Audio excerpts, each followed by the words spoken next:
First up is to take a marking can and mark out all your cabinetry, island benches and anything else that needs to be marked out, and then also to come in around 200mm off any walls and mark the perimeter of where your floor heating will be.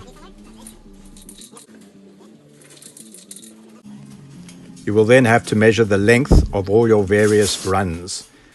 Make a note of them and then add them all up to work out what your total cable length is. Make a note of the meterage that can be found at the start of the cable and for every meter thereafter. You can then use this meterage in conjunction with the length of the cable to find out how much cable you have left. Start the install by pulling your cold towel up the conduit. Pull it all the way until the factory join between the cold towel and the cable is just on the exit of the conduit. You can also then pull up your floor sensor. Connect your monitor, the green alligator clip to your green wire, the red alligator clip to the brown wire, and the black alligator clip to the blue wire. Switch it on, and then you can insulate each wire with some insulation tape. Start the install off by slowly pushing the cable down underneath the Rio all the way down towards the end of the first run. The reason for going underneath the Rio is to give the cable extra protection. Going on top of the Rio stands a greater chance of damage to the cable.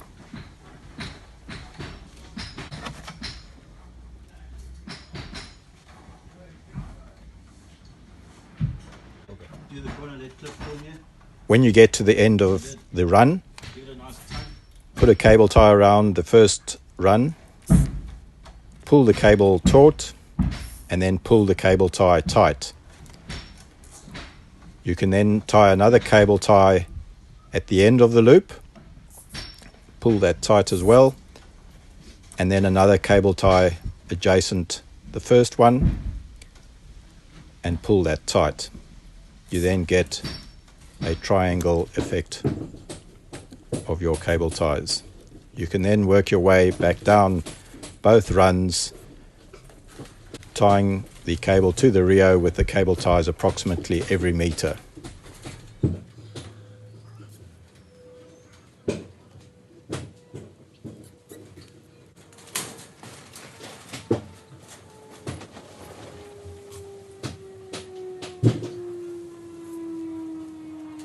Pull it nice and tight.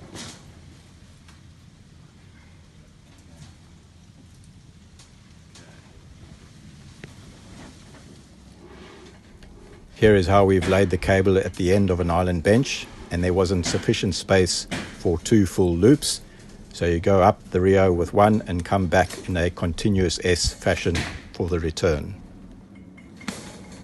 Here is another example of where you've gone up and then there's still too much space for another full 2 runs.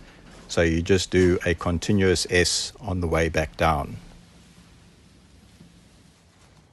As mentioned earlier, one is to have your heating perimeter approximately 200mm off the walls. This is so that when you get to the end of your installation and you still have cable left over, you can then run the excess cable around the perimeter of your already laid heating cable. Keep on cable tying the cable to the Rio approximately every 1 meter. Do not in any circumstance cut the cable. This will A, stop it from working, and B, if terminated properly, cause it to burn out at a later date. Last thing is to take a pair of snips or side cutters and cut all the tails of the cable ties off. When calculating your layout, it's imperative once again to make a note of how many runs and each of their respective lengths. Note this and remember to include 20 centimeters for each run there is, and add this up to see whether you get a similar length of cable for what you have purchased. Remember, we are always there to help you, so call us.